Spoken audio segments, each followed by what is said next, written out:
Hi everyone, welcome back to my YouTube channel. Today's class is on Yoga Philosophy of Education. I'm excited to share that this video is made in response to requests from some of our dedicated learners. It has been a long year since my last video and I'm thrilled to be back. I was in the final phase of my PhD, which is now completed. Thank you all for your patience and support during this time. Also, please let me know in the comment section if you have been waiting for my classes, and also feel free to suggest any education related topic you would want me to cover for the upcoming videos. Now, let us dive into today's lesson, Yoga Philosophy of Education. And in this video, we will understand with simple explanations what yoga philosophy is, the core concepts of this philosophy, the exponents, metaphysics, epistemology and axiology, fundamental principles, aims of education, curriculum, methods of teaching, role of teacher and students, discipline and school. Now, let us start with understanding what yoga philosophy is. The term yoga comes from the Sanskrit word yuj, which means to unite or to join. This philosophy integrates physical, mental, and spiritual practices. It is considered as Astika, an orthodox school of Indian philosophy, emphasizing a harmonious union of body, mind, and spirit. Astik basically means those who believe in the existence of Atma, the self. They believe in the existence of an eternal God. They also accept the authority of the Vedas, which are the sacred scriptures of the ancient India. The goal of this philosophy is to achieve spiritual enlightenment, self-realization, and inner peace. It has a rich historical context and is deeply rooted in Indian culture and tradition. This philosophy was founded by Maharishi Patanjali. Hence, this philosophy is also called Patanjali philosophy. Patanjali, in his work Yoga Sutra, which is also a foundational text of yoga, which we will explain in detail on the next slide. So in the Yoga Sutra, yoga is defined as the restraint of the activities of the mind, which basically leads to a deeper state of meditation and self-awareness. In this context, the chitta, which is the totality of mind, holds significant importance. It includes our consciousness, intellect, ego, and memory. And by mastering the control of chitta, one can attain a higher state of mental and spiritual well-being. Now, let us discuss the core concepts that define this philosophy, starting with Yoga Sutra. It is basically an ancient text on the teachings of yoga written by the sage Patanjali, which are divided into 4 main chapters called the Pads. Number 1 is the Samadhi Pad. This chapter deals with the experiences of Samadhi, which is a profound state of mental absorption. It's all about reaching higher level of consciousness and spiritual realization through specific yogic practices.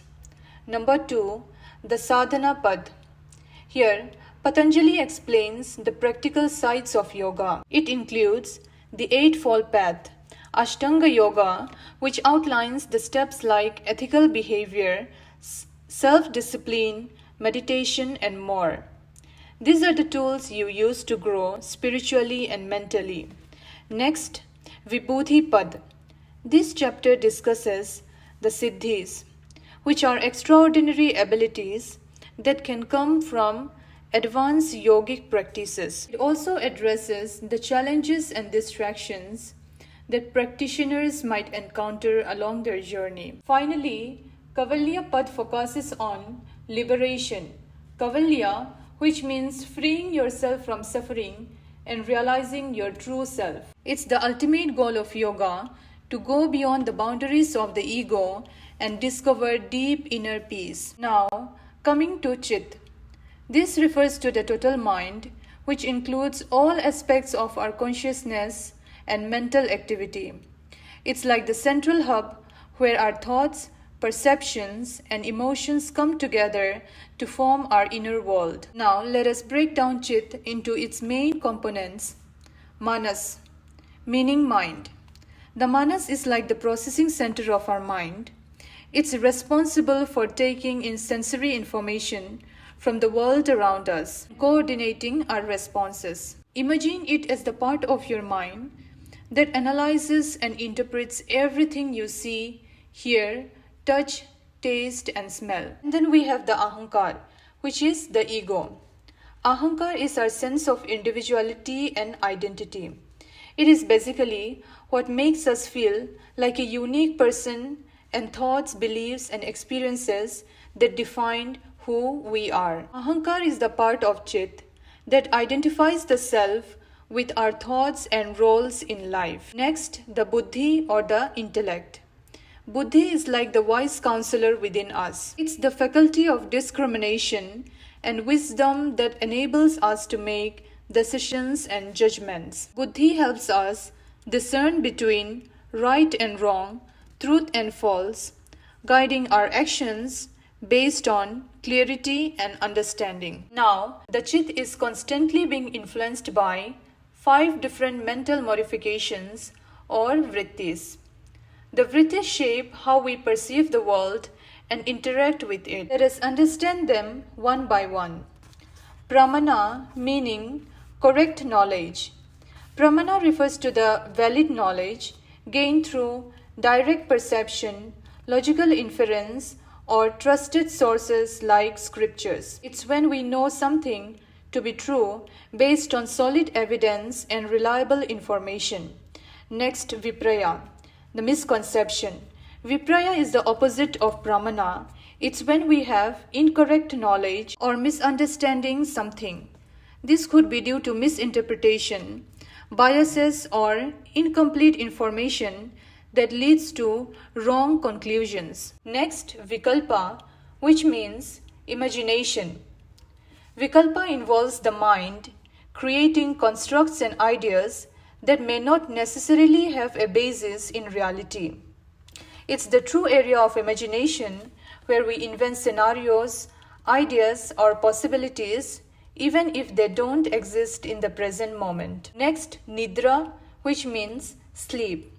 It is, however, not just physical sleep, it also refers to the mental state of inactivity or dullness. When our mind is in Nidra, it's not actively processing information or engaging with the world. It is a state of rest and absence of mental activity. Next, Smriti, meaning memory. Smriti involves the retention of experiences, memories, and impressions in our mind. It is what allows us to recall past events, learn from our experiences, and build upon our knowledge over time. All these 5 types of mental conditions constantly interact and influences our Chit, shaping our thoughts, perceptions, and responses to the world around us. By understanding these influences, we can become more aware of how our mind operates and therefore cultivate clarity and discernment in our daily lives. Now, coming to the next core concept of this philosophy, the Kaleshas. Kaleshas are mental afflictions or obstacles that causes suffering and hinder our spiritual growth. According to the Yoga Sutra of Patanjali, they are the root causes of human distress. Understanding them help us identify and overcome the challenges on our spiritual journey. Let us explore the 5 Kaleshas in detail. Number 1, Avidya, which means ignorance. Avidya is the fundamental misunderstanding of the true nature of reality.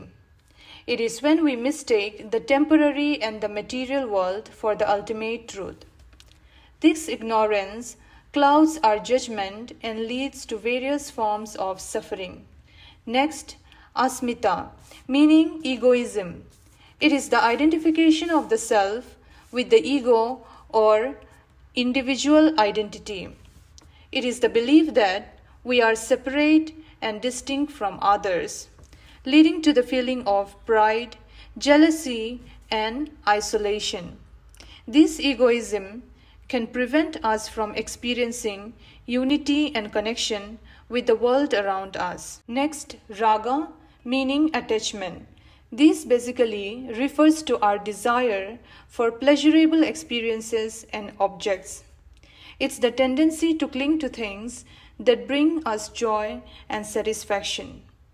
While it is natural to seek happiness, excessive attachment can lead to dependence and disappointment when we cannot have what we desire. Next, dvesha, which means aversion. This is the avoidance of unpleasant experiences and things. It's the opposite of raga, where instead of clinging, we push away. This aversion can cause us to live in fear and anxiety, constantly trying to avoid pain and discomfort. Next, abhinivesha, which means fear of death, and an instinctive clinging to life. It's the most primal of the kaleshas, driving most of our behavior on a subconscious level. This fear can prevent us from living fully and embracing change and transformation. Now, let us move on to the next concept, Ashtanga Yoga, the Eightfold Path. This is basically a step-by-step guide to help us grow spiritually and personally. It consists of 8 parts, each building on the other to lead us towards a balanced and enlightened life. Let us go through each of these steps. Number 1, Yama, which are the ethical disciplines, involves moral guidelines on how we should interact with the world. This includes non-violence or ahimsa, which means to be kind and not harm others, truthfulness or satya, always being honest, non-stealing or asteya, which means not taking what doesn't belong to us, continence or brahmacharya, which means practicing self-control, non-covetousness, aparigraha, which means not being greedy or overly attached to material things. The second step is niyama, which means personal observations. Niyama focuses on our personal habits and behaviors, which are purity or socha, meaning to keep ourselves and our surroundings clean. Contentment or santosha, meaning to be happy with what we have. Austerity or tapas, meaning practicing self-discipline and endurance. Study or swadhyaya, meaning learning and reflecting on spiritual text and surrender to God or Ishvara. Pranidhana, meaning trusting and dedicating our actions to a higher power. Next is asana, or the physical postures. They are the yoga poses we do to keep our bodies strong, flexible, and healthy. Asanas helps us prepare our bodies for meditation by improving our physical discipline. Next, pranayama, or the breath control. Pranayama involves techniques to control our breathing. By regulating our breath, we can manage our life force prana, calm our mind, and improve our health. Next, pratyahara, which means withdrawal of senses from external distractions. It's like turning off the noises around us so that we can focus inward and connect with our inner self. Next, dharana, or concentration. It's about focusing our mind on a single point or object. This practice helps us improve our concentration and prepare for deeper meditation. It is the practice of having an uninterrupted flow of concentration which helps us to develop a calm and clear mind, allowing us to go deeper into our spiritual practice. And the last one, samadhi, or the state of meditative absorption. Samadhi is the final goal where we reach a state of deep meditation and union with the object of our meditation. It's a state of complete absorption and inner peace. By allowing these 8 steps, we can develop a balanced approach to living, grow spiritually, and find greater peace and fulfillment in our lives. Now, let us talk about some of the key figures who have shaped yoga as we know it today. Maharishi Patanjali is the founder of this philosophy. He wrote the Yoga Sutras, which are a collection of teachings that form the foundation of this philosophy. Swami Vivekananda was a key figure in introducing yoga to the Western world. He traveled to the United States and Europe in the late 19th century, sharing the principles of yoga and Indian philosophy. These teachings helped spark global interest in yoga. B.K.S. Iyengar developed a style of yoga known as Iyengar Yoga. This approach emphasizes proper alignment and precision in each pose. He also used props like blocks and straps to help students achieve the correct posture, making yoga more accessible to everyone. Tirumalai Krishnamacharya, often referred to as the father of modern yoga, played a crucial role in the modernization of yoga in the 20th century. He taught many students who later became famous yoga teachers themselves, helping to spread yoga across the world. Now, let us talk about the metaphysical aspects of yoga philosophy. This might sound complex, but I'll break it down for you. So, metaphysics is a philosophical term which basically means reality. In yoga philosophy, reality is dualistic in nature, which means it have two parts, the Purusha and Prakriti. Purusha is pure consciousness. It is the spiritual part of reality. Prakriti, on the other hand, is matter. It is the physical world we can interact with. Maya is like a veil of illusion that binds our true self, Atma, to the material world. It makes us think that the physical world is all that exists. Atma is our true self, a part of Purusha, the consciousness. It's who we really are beyond our physical bodies and minds. Realizing the true nature of Atma is the key to achieving liberation, freedom from suffering. It means understanding that we are more than just our physical bodies and worldly experiences. Yoga practices helps us rise above Maya and understand the true nature of reality. They show us how to look past the illusion and connect with our true self, leading to spiritual freedom. Now, let us talk about epistemology, which is the study of knowledge. Pramana refers to the ways we gain knowledge. There are three main types: pratiksha or perception. This is the knowledge we gain through our senses, like seeing or hearing something directly.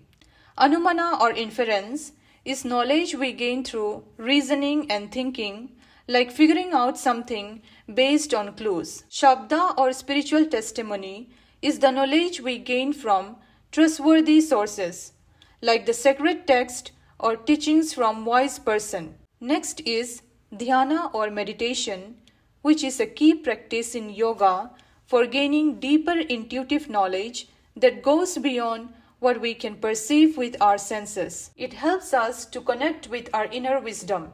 Next is avidya, meaning ignorance, which is the root cause of suffering and misperception. It's the misunderstanding or lack of knowledge about our true nature and reality. Knowledge, especially understanding our true self, Atma, is crucial for overcoming ignorance. Now, coming to axiology, which means values and ethics, which we have already discussed on the earlier slide, Eightfold Path. So these are the guidelines on how we should live our lives. To recap, yamas include non-violence, truthfulness, non-stealing, continence, and non-covetousness. Niyamas include purity, contentment, austerity, study of the scriptures, and surrender to God. Now, coming to the fundamental principles of this philosophy. The first point is that yoga helps us balance our physical, mental, and spiritual selves to feel whole and unified. We have already talked about yamas and niyamas, which guides our behavior and helps us grow spiritually. Next, yoga teaches us to calm and control our mind through concentration, dharana, and meditation, dhyana. This helps us to think clearly and feel peaceful. Next, doing yoga postures, asanas, and breathing exercises, pranayama, keeps us healthy and prepares us for meditation. Next, yoga helps us recognize and overcome things like ignorance, ego, attachment, aversion, and fear. Also, we have learned that reality is dualistic in nature in this philosophy. That is, Purusha, consciousness, and Prakriti, matter. Now, let us move on to the aims of education of this philosophy, which are to facilitate self-realization. Yoga helps us understand our true selves beyond our bodies and thoughts. For example, through meditation, we can discover our inner peace and wisdom. Next, to promote holistic development. Yoga aims to develop all parts of us, body, mind, and spirit. Doing the asanas, yoga postures, improve our physical health, while meditation strengthens our mental well-being. Next, to instill moral and ethical values. For example, through practices like non-violence and truthfulness, yoga encourages students to treat others with kindness and honesty. This fosters a supportive and respectful learning environment. Next, to develop mental discipline and focus. For example, techniques such as the breath control, pranayama, and concentration, dharana, help students enhance their concentration and mental clarity. This improves their ability to focus during studies and exams. Next, to encourage physical well-being. For example, learning yoga poses like the tree pose can improve balance and postures, which is beneficial for overall well-being. Next, to achieve liberation from suffering. Yoga teaches students to manage stress and negative emotions effectively. Now, let us explore what the curriculum in yoga philosophy should include. The curriculum should include teachings from ancient texts like the Yoga Sutra, Bhagavad Gita, and Upanishads. It should also involve practicing yoga postures, asanas and pranayamas, breath control. Additionally, meditation and mindfulness practice will help students calm their mind and improve concentration. Curriculum should also include teachings of yamas and niyamas such as non-violence and truthfulness. Next, the methods of teaching that are used in this philosophy, which are direct instruction and demonstration, guided meditation and breath control exercises, interactive discussions, personalized guidance and mentorship, case studies and practical applications like reducing stress before exams.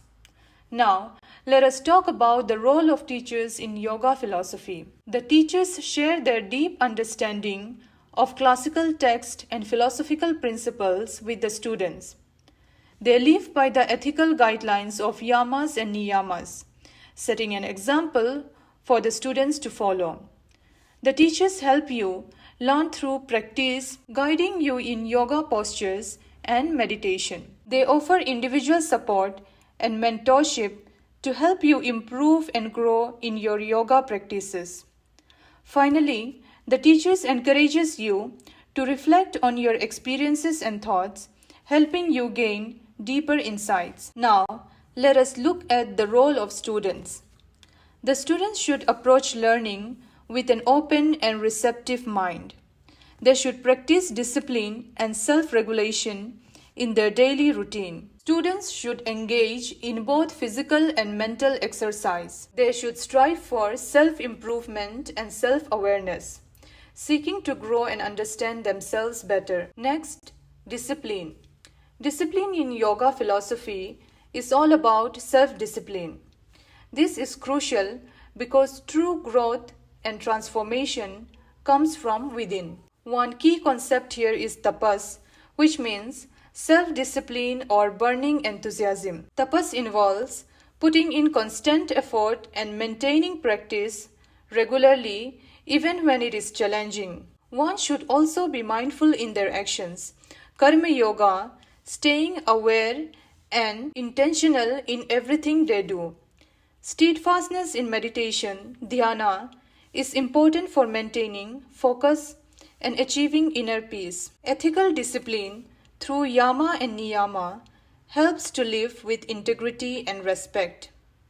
Now, coming to the end of our class, let us discuss the ideal school environment in yoga philosophy. A school should be a spiritual community where everyone supports each other's growth. It should be a nurturing environment that encourages learning and personal development. Ideally, the school should be situated in tranquil natural surroundings, which will help create a peaceful and focused atmosphere for practice and study. So that was all on today's class on yoga philosophy. I hope you liked the video. Please let me know in the comment section, like, subscribe, and share it with others who might find it beneficial. Stay tuned for more upcoming videos. Thank you for watching.